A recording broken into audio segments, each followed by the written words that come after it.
साल 1948। जरा सोचिए, ये वो साल था, वो फैसले का वक्त जब एक नए नए आज़ाद लेकिन बिखरे हुए हिंदुस्तान की किस्मत लिखी जानी थी। 15 अगस्त 1947 आज़ादी मिल तो गई थी। हर तरफ एक उम्मीद थी, एक जश्न का माहौल था।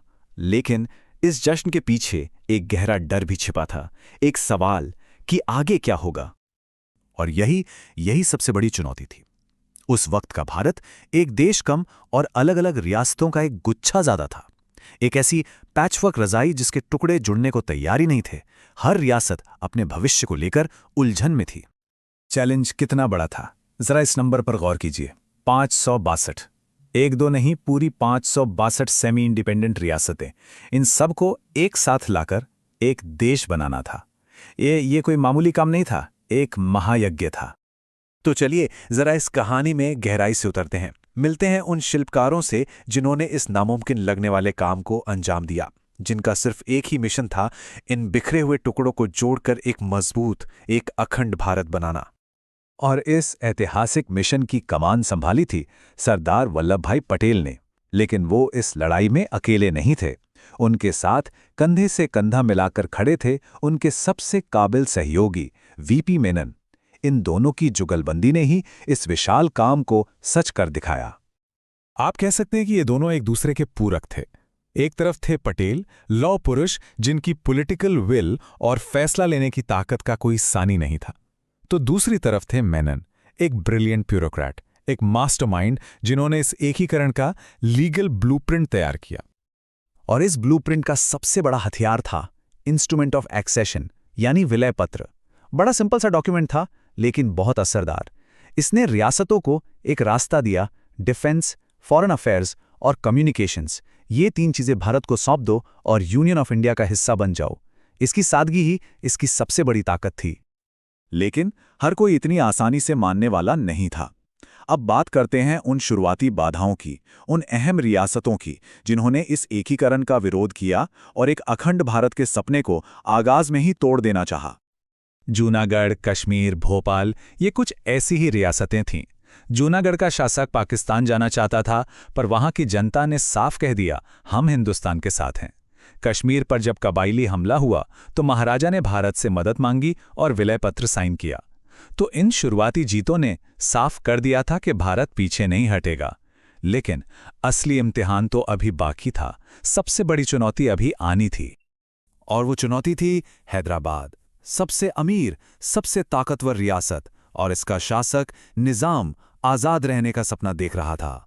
यही आखिरी और सबसे कठिन परीक्षा थी। यहां दो अलग अलग दुनियाएं बसती थीं।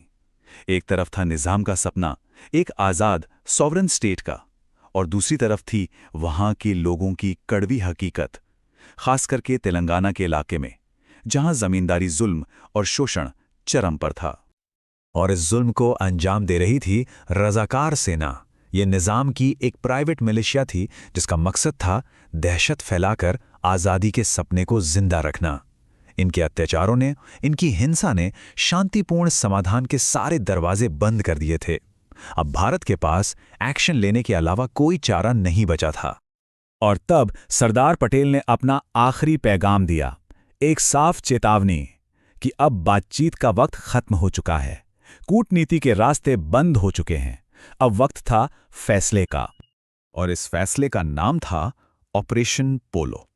भले ही इसे पुलिस एक्शन का नाम दिया गया, लेकिन ये एक तेज तर्रार मिलिट्री ऑपरेशन था। सिर्फ 5 दिन, बस 5 दिनों के अंदर भारतीय सेना ने हैदराबाद में प्रवेश किया, रजाकारों के घमंड को तोड़ा और निजाम की सेना को घुटने टेकने पर मजबूर कर दिया। इसके बाद सरदार पटेल ने दुनिया को साफ साफ बताया, ये कोई जीत या हार नहीं है, ये हैदराबाद के लोगों की आज़ादी है। इसका मकसद कब्जा करना नहीं, बल्कि वहां की जनता को अत्याचार से मुक्त कराना था। तो इस ऐतिहासिक घटना के बाद क्या हुआ? इस पूरे एकीकरण की विरासत क्या है? इसका असर आज के भारत पर कैसे पड़ता है? देखिए, 1948 में जो हुआ उसकी गूंज आज भी सुनाई देती है। हैदराबाद के विलय के बाद भी तेलंगाना क्षेत्र का संघर्ष जारी रहा, और कई दशकों के बाद 2014 में जाकर तेलंगाना को एक अलग राज्य का दर्जा मिला। ये उसी लंबी यात्रा का एक पड़ाव था। जरा इन आंकड़ों को फिर से देखिए। 562 रियासतें।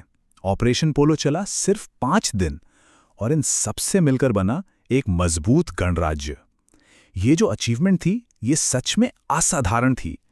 तो आखिरी और सबसे जरूरी सवाल, इस सब का स्थायी प्रभाव क्या हुआ? ये सब इतना जरूरी क्यों है? इसका असर बहुत गहरा और दूर तक जाने वाला था। इस एकीकरण ने ही एक मजबूत सेंट्रल गवर्नमेंट की नींव रखी। इसने देश को टुकड़े टुकड़े होने से बचाया और सबसे बढ़कर इसने भारत की अनेकता में एकता वाली पहचान को एक ठोस जमीन दी, एक ऐसी जमीन जिस पर आज का भारत खड़ा है। और शायद यही इस पूरी कहानी का सार है कि कैसे 562 बिखरे हुए टुकड़ों से एक भारत का जन्म हुआ। ये कहानी है उस दृढ़ संकल्प की, उस दूरदृष्टि की, जिसने एक बिखरे हुए नक्शे को जोड़कर एक महान राष्ट्र बना दिया।